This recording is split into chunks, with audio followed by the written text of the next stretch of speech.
கொடுத்த தந்தை இங்கே, உரு கொடுத்த அன்னை அங்கே.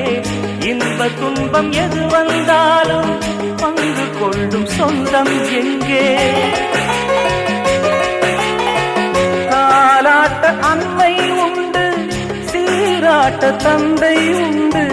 இன்ப துன்பம் எது வந்தாலும் பங்கு கொள்ள நண்பன் உண்டு.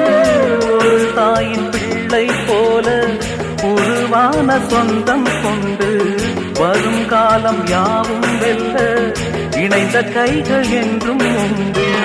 அந்தி நேர தென்றல் காற்று அள்ளி தந்த தாலாட்டு, அந்தி நேர தென்றல் காற்று அள்ளி தந்த தாலாட்டு.